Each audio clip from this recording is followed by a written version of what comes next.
In September 2020, a group of friends, Daniel, Sofia, and Mariana, decided to visit the city's lookout point to take some photos at night.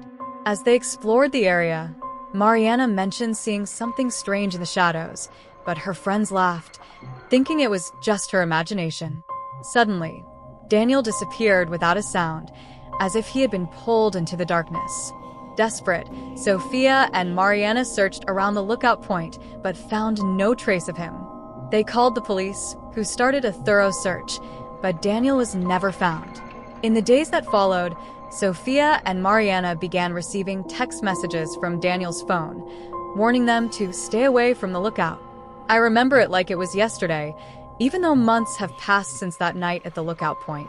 It was supposed to be a chill outing, one of those casual trips where we laugh and take random photos.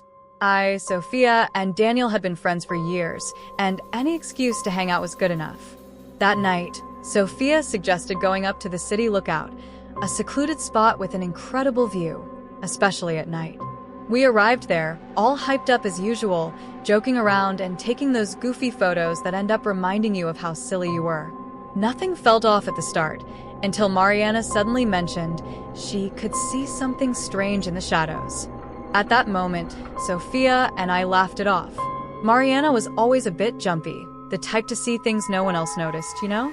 But soon after, I started feeling something strange too, a vibe I couldn't quite explain. The air seemed heavier, and the shadows around the lookout felt like they were stretching out, even under the moonlight. When I looked quickly, I thought I could see something moving, but whenever I focused, there was nothing there. Suddenly, I noticed that Daniel was way too quiet, and when I turned to ask him if he was also feeling weird, he just wasn't there anymore. No sound, no movement, he was just gone. Right away, Sofia and I panicked. At first, we thought he might have fallen or was hiding as a joke, but as we started calling for him, there was only silence. We couldn't hear a thing, no footsteps, no breathing. The lookout was practically deserted, so no one else was there to help us. We ran around everywhere, using our phone flashlights to light up every corner, but nothing. It was like he'd been swallowed up by the darkness. The only thing I heard was a snapping sound coming from the woods, but it was way too far off to be him. It was a sharp noise, like a branch breaking, but there was no wind, and everything around was dead still. After about half an hour of searching, Sofia started crying, saying something was seriously wrong. I wanted to believe it was just some awful prank, but by that point it was obvious it wasn't. We tried calling Daniel several times, but it went straight to voicemail. Then we decided to head back to town and get help. In our minds, we thought he'd show up eventually, maybe confused, but he'd show up.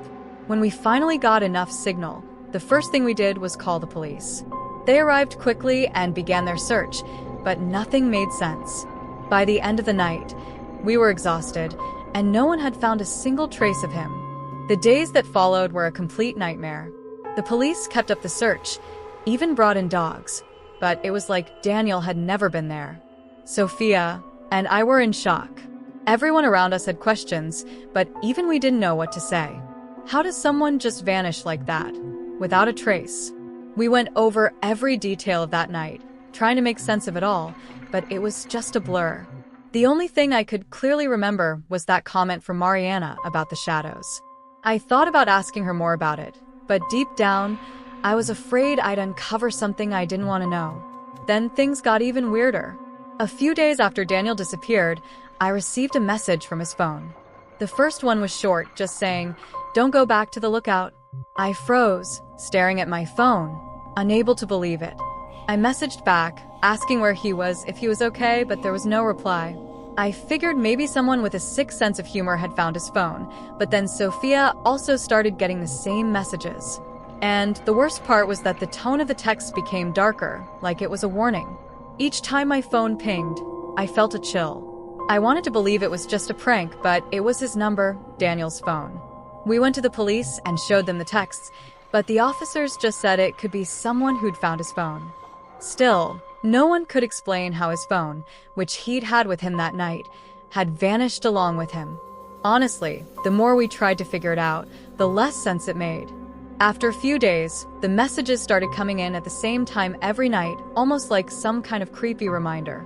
Each one told us to stay away from the lookout, and I couldn't shake the feeling that someone or something was watching us. The police kept insisting that the messages didn't mean anything, but Sofia began to unravel, saying she couldn't take it anymore. I, too, started to feel like something was seriously wrong. Every time I was alone, I felt like someone was following me, even at home, where I was supposed to feel safe.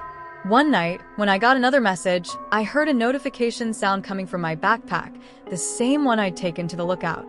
When I approached it, I felt this unexplainable chill run down my spine. Inside, I found one of Daniel's things, a bracelet he always wore on his wrist. I had no memory of seeing it there before, and I'd had that backpack with me the whole time. It was like whatever had happened to him was leaving traces, almost like it was trying to reach us somehow. After that night, Sofia and I decided we wouldn't talk about the lookout anymore. It felt like avoiding the topic was our last line of defense, the only thing keeping us from losing it completely. But of course, that didn't work. The messages kept coming, more insistent each time, and they were impossible to ignore. Sometimes, late at night, my phone would vibrate nonstop, and when I unlocked it, there'd be just one message: "You're not safe." I could almost feel Daniel in those words, but at the same time, it was as if they came from something unfamiliar, something that knew more than I wanted to discover. I even stopped sleeping properly, afraid I'd wake up to find something lurking in the dark, right beside my bed. The worst part was when Sofia messaged me in a panic in the middle of the night. She said she was hearing footsteps outside her house, like someone was circling around, passing by the windows. Her fear was so real that I felt as if the footsteps were outside my place too. The next morning, she found footprints in the dirt near her entrance, but they led nowhere. The police came again, asked a few questions, but they couldn't explain anything. Each new detail only made everything creepier. I felt like there was something trying to keep us away, but at the same time, drawing us back to that place. It was this constant tension between running and finding out what really happened to Daniel. The tension got so bad that Sofia and I barely left the house. We avoided anything that might remind us of the lookout, but it was like it had latched onto our minds, a constant, invisible presence. One night, though, I received another message, but this time it wasn't just a warning. The message said, "The truth is in the darkness." That really got to me in a way that's hard to explain. It almost felt like an invitation, but from somewhere I knew was dangerous. I tried to ignore it, but the words kept spinning in my head. I knew it was a terrible idea, but part of me desperately wanted to go back to the lookout, as if I'd find some kind of answer there. So I called Sofia, and after a lot of convincing, I managed to get her to go with me.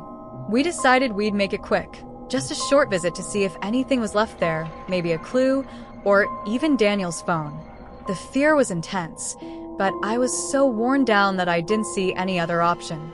We returned to the lookout on a cold, silent night, just like the first time.